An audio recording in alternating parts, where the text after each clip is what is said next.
Welcome dear students. आज हम पढ़ेंगे रोपण फसलों के बारे में, प्लांटेशन क्रॉप्स के बारे में। ये फसलें क्या होती हैं कि ये बड़े बड़े बागानों में उगाई जाती हैं और इनके फल है वो 3 से लेकर 5 वर्षों बाद प्राप्त होने शुरू होते हैं। जब एक बार ये फसलें फल देने लगती हैं तो फिर काफ़ी लंबे समय तक, लगभग 30-40 वर्षों तक ये फल देती रहती हैं। इनके विकास के लिए अधिक पूंजी की आवश्यकता होती है और प्रौद्योगिकी भी उच्च स्तर की आवश्यक होती है। जैसे इनमें अगर मुख्य रोपण फसलें देखें तो चाय और कहवा को हम मुख्य रोपण फसलें कह सकते हैं। कुछ अन्य जो गौण रोपण फसलें हैं वो भी रोपण फसलों के अंतर्गत आती हैं, जैसे रबर, नारियल, सुपारी, काजू, ऑयल पाम, कोको आदि। ये फसलें जो हैं वो अपेक्षाकृत कम क्षेत्रफल पर उगाई जाती हैं भारत में, परंतु इनका आर्थिक महत्व भी बहुत अधिक है। फिर पहले हम देखते हैं मुख्य जो रोपण फसलें हैं उनमें से चाय, टी। चाय क्या है? चाय एक सदापर्णी झाड़ी है। उसकी पत्तियों को सुखाकर एक पेय के रूप में काम में लेते हैं। इसमें टैनिन नामक एक तत्व होता है जिसके प्रयोग से क्या होता है, हल्का सा नशा होता है और स्फूर्ति आती है। चाय का पौधा है वो चीन का मूल निवासी है, मतलब चाय के पौधे की उत्पत्ति चीन से मानी जाती है और वहाँ से इसे भारत में लाया गया था। चाय की कृषि चूँकि रोपण फसलों के अंतर्गत आते हैं ये इसकी कृषि बागानों में की जाती है। सबसे पहले इसकी पौध तैयार कर ली जाती है। फिर जब ये पौध है वो लगभग 20 सेंटीमीटर के आसपास ऊंचाई के हो जाते हैं तो उन्हें पर्वतीय ढालों पर रोपित या प्रतिरोपित कर दिया जाता है। फिर चाय की जो झाड़ियाँ होती हैं उनके बीच की जो दूरी होती है वो लगभग 1 से 1.5 मीटर होती है और इनको कतारों में लगा दिया जाता है। यदि इन झाड़ियों को स्वतंत्रता पूर्वक बढ़ने दिया जाए, इनमें काट छांट न की जाए, तो ये झाड़ी 2 मीटर से भी अधिक लंबाई तक बढ़ सकती है। परंतु चाय की झाड़ियाँ होती हैं उनकी समय समय पर कटाई और छटाई होती रहती है ताकि इनमें नई और मतलब अधिक मात्रा में पत्तियाँ आ सकें और पत्तियों को आसानी से तोड़ा जा सके।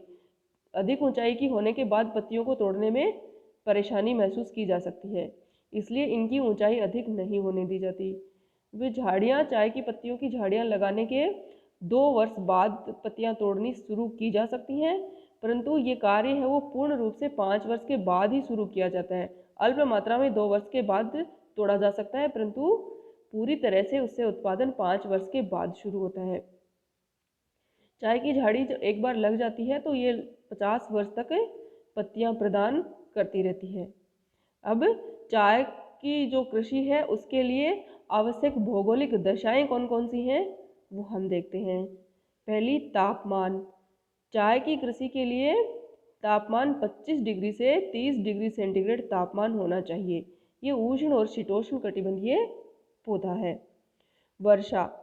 चाय के लिए 200 से लेकर 250 सेंटीमीटर वार्षिक वर्षा अनिवार्य है। पत्तियों का जो विकास है उसके लिए पूरे साल समान रूप से वितरित वर्षा होनी चाहिए। बार बार बौछार का पड़ना और सुबह का कोहरा, ये जो नई पत्तियां आती हैं इनकी तीव्र वृद्धि के लिए सहायक होता है। मिट्टी। चाय की कृषि के लिए गहरी, सुप्रवाहित, उर्वर मिट्टी की आवश्यकता होती है। मिट्टी में कई सारे तत्व होने चाहिए जैसे फास्फोरस, पोटास, लोहा, ह्यूमस। ये सब पर्याप्त मात्रा में होने चाहिए ताकि झाड़ी है चाय की उसकी वृद्धि तीव्र गति से हो सके। भूमि। चूँकि चाय की कृषि के लिए अधिक वर्षा की आवश्यकता होती है, परंतु फिर भी वो पानी है वो चाय की झाड़ी की जड़ों में खड़ा नहीं रहना चाहिए। इसलिए जो चाय की कृषि है वो पर्वतीय ढलानों पर की जाती है, क्योंकि जो पानी अगर इसकी जड़ों में रह गया तो वो जड़ों को गला देता है और झाड़ी नष्ट हो सकती है। इसलिए ढलान वाली भूमि चाय की कृषि के लिए आवश्यक होती है। श्रम। चाय की कृषि है वो बहुत श्रम मांगती है, क्योंकि चाय की निराई गुड़ाई, काट छाँट, ऐसे बहुत सारे काम होते हैं जिनमें पर्याप्त मात्रा में मानवीय श्रम लगता है। चाय की पत्ती को झाड़ी से तोड़ने के लिए कुशल व सस्ता श्रम चाहिए। ये काम मशीनों से नहीं हो सकता और अकुशल लोग भी इस काम को बहुत अच्छे दक्ष रूप में नहीं कर सकते, इसलिए इसमें कुशलता की भी आवश्यक होती है। ये कार्य जो औरतें होती हैं या बच्चे होते हैं वो बहुत आसानी से कर सकते हैं। फिर उत्पादन, हम ये जो तालिका है इस तालिका के माध्यम से भारत में जो उत्पादन है उसको देख सकते हैं कि उत्पादन है चाय का वो 2070-71 में जो 4 लाख टन था वो 2014-15 में जाकर 12 लाख टन हो गया, लगभग 3 गुना उत्पादन में वृद्धि हो चुकी है। क्षेत्रफल है उसमें लगभग 1970-71 से 2014-15 के मध्य 4 लाख से लेकर 6 लाख हेक्टेयर तक पहुंच गया, अर्थात लगभग 1.5 गुना की वृद्धि इसके क्षेत्रफल में हो चुकी है। वैसे ही जो चाय का उत्पादकता है, चाय की उपज है प्रति हेक्टेयर, किलोग्राम प्रति हेक्टेयर, उसमें भी वृद्धि हुई है, लेकिन वो वृद्धि उतनी अधिक नहीं है, वो सिर्फ अल्प मात्रा में ही है। मतलब 2 गुने की, वैसे तो 2 गुने की लगभग चली गई, लेकिन अन्य देशों की तुलना में भारत में चाय की उत्पादकता उतनी अधिक नहीं है। फिर हम देखे हैं कि भारत में चाय का वितरण, भारत में चाय के मुख्य उत्पादक प्रदेश देखें, असम, पश्चिमी बंगाल, तमिलनाडु, केरल, कर्नाटक, ये सब हैं। भारत की जो 2/3 से भी अधिक चाय है असम और पश्चिमी बंगाल से प्राप्त की जाती है, और कुछ मात्रा में चाय है वो त्रिपुरा, हिमाचल प्रदेश, उत्तराखंड और झारखंड, इन राज्यों से भी प्राप्त की जाती है। अब हम एक एक करके इन राज्यों को लेते हैं। असम, असम देश का सबसे बड़ा चाय उत्पादक राज्य है। इस राज्य से लगभग आधी चाय प्राप्त की जाती है। यहाँ पर पर्वतीय ढालों पर पर्याप्त वर्षा होती है जो चाय बागानों के लिए लाभकारी होती है, जो चाय की कृषि के लिए आवश्यक भौगोलिक दशाओं में से एक है। मुख्य उत्पादक जिले असम के देखें तो ऊपरी ब्रह्मपुत्र घाटी में शिवसागर, लखीमपुर, दरांग, और निचली ब्रह्मपुत्र घाटी में नवगाम, कामरूप और गोलपाड़ा है। सिलचर जिले की सुरमा घाटी है वो असम की 10% चाय प्रदान करती है। असम की अर्थव्यवस्था का मुख्य आधार है चाय की कृषि। जो देश के अन्य क्षेत्रों की उपज बढ़ जाने से असम का सापेक्षिक महत्व अब कुछ कम होता जा रहा है, परंतु फिर भी असम हमारे देश का सबसे बड़ा चाय उत्पादक राज्य है। फिर पश्चिमी बंगाल, पश्चिमी बंगाल है वो असम के बाद दूसरा सबसे बड़ा उत्पादक है, और यहाँ से भारत की लगभग 24-25% चाय पैदा होती है। पश्चिमी बंगाल के मुख्य चाय उत्पादक जिले दार्जिलिंग, जलपाईगुड़ी, कूच बिहार और पुरुलिया हैं। यहाँ पर जो द्वार क्षेत्र है वहाँ पर पहाड़ी ढालों पर चाय के बागान लगे हुए हैं। दार्जिलिंग की चाय है वो बहुत उत्तम प्रकार की होती है और एक विशेष सुगंध वाली होती है, तो जिसकी देश और विदेश में बड़ी मांग रहती है। तमिलनाडु, तमिलनाडु भारत की लगभग 18% से भी अधिक चाय पैदा करता है और इस प्रकार यह है तीसरे स्थान पर है। यहाँ तमिलनाडु में नीलगिरी और अन्नामलाई की पहाड़ियाँ हैं, उन पहाड़ियों की जो ढलान है उनके ऊपर चाय के बागान लगे हुए हैं। तमिलनाडु की 46% चाय है वो नीलगिरी जिले की पहाड़ियों से, और 33% चाय है वो अन्नामलाई की पहाड़ियों से प्राप्त होती है। नीलगिरी की चाय उच्च कोटि की होती है, जिसका रूस और जो पश्चिमी यूरोपीय देश हैं वहाँ पर बड़ी मांग रहती है। तमिलनाडु के मुख्य चाय उत्पादक जिले नीलगिरी, अन्नामलाई, मदुरई, कन्याकुमारी, कोयम्बटूर और तिरुनेलवेली हैं।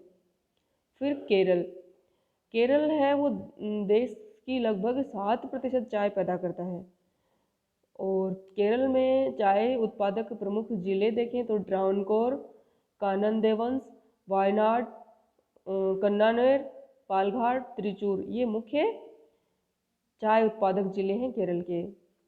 अन्य क्षेत्र हिमाचल प्रदेश का कांगड़ा व मंडी जिला है, वहाँ पर हरी चाय उत्पन्न की जाती है, विशेष प्रकार की हरी चाय।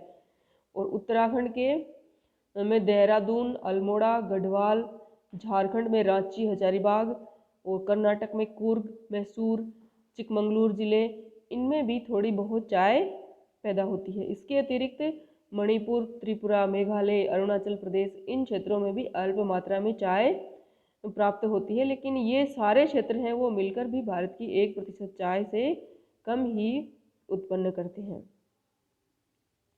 व्यापार देखें चाय का, तो भारत विश्व का सबसे बड़ा चाय उत्पादक होने के साथ साथ सबसे बड़ा निर्यातक भी है। विश्व की कुल चाय के जो निर्यात होता है उसका लगभग 25% भाग भारत से होता है। कुछ वर्षों में चूंकि हमारी खपत में तीव्र वृद्धि हो रही है, तो तीव्र वृद्धि होने की वजह से क्या हो रहा है कि हमारा जो निर्यात व्यापार है उस पर प्रतिकूल प्रभाव पड़ रहा है, परंतु जो प्रति व्यक्ति खपत है वो अन्य देशों की तुलना में अब भी बहुत कम है। चूँकि हमें पता है कि जो भविष्य में घरेलू खपत और भी बढ़ेगी, तो उस वजह से निर्यात पर और भी प्रतिकूल प्रभाव पड़ सकता है। इसके अतिरिक्त जो अंतर्राष्ट्रीय बाजारों में श्रीलंका की चाय है उससे हमें कड़ा मुकाबला करना पड़ रहा है। तो इस वजह से ये जो समस्याएं हैं, इन समस्याओं को सुलझाने के लिए एक निगम का गठन किया गया है, एक बोर्ड का गठन किया गया है, भारतीय चाय व्यापार विस्तार निगम, Indian tea market expansion board, इसका गठन किया गया है, जो कि वर्तमान में अंतर्राष्ट्रीय बाजारों का पता लगा रहा है भारतीय जो चाय है उसकी निर्यात के लिए। इससे काफ़ी निर्यात व्यापार को काफ़ी सहायता भी मिली है और आशा है कि विदेशों की मांग बढ़ेगी और भारत के निर्यात पर अनुकूल प्रभाव पड़ेगा। वैसे भारत लगभग 80 देशों को चाय का निर्यात करता है, फिर भी जो हमारे चाय के मुख्य आयातक देश हैं वो हैं ब्रिटेन, रूस, संयुक्त राज्य America, Germany, Afghanistan, Ireland, Sudan, Iran, Iraq, मिस्र, ये हमारी चाय के मुख्य ग्राहक देश हैं। ब्रिटेन हमारी चाय का परंपरागत रूप से ही सबसे बड़ा ग्राहक रहा है और हमारे जो कुल निर्यात है उसका 60% भाग है वो अकेला ब्रिटेन खरीदता है। कुछ वर्षों में रूस भी हमारी चाय का एक बड़ा आयातक देश बन गया है। भारत की अधिकांश चाय है वो कोलकाता बंदरगाह से निर्यात की जाती है और चाय की निर्यात के अन्य बंदरगाह हम देखें तो चेन्नई, मैंगलोर, कोच्चि और मुंबई हैं। इन क्षेत्रों में इस मैप की सहायता से जो भारत के जिन क्षेत्रों में चाय का उत्पादन होता है वो हम देख सकते हैं। जो डार्क ब्लैक क्षेत्र हैं वहाँ पर चाय का उत्पादन होता है। अधिकतर चाय का उत्पादन उत्तर पूर्वी जो राज्य हैं वहाँ और दक्षिण में केरल और तमिलनाडु और कर्नाटक के कुछ भागों में चाय पैदा की जाती है। तो ये था हमारा रोपण फसलों के अंतर्गत पहली फसल चाय।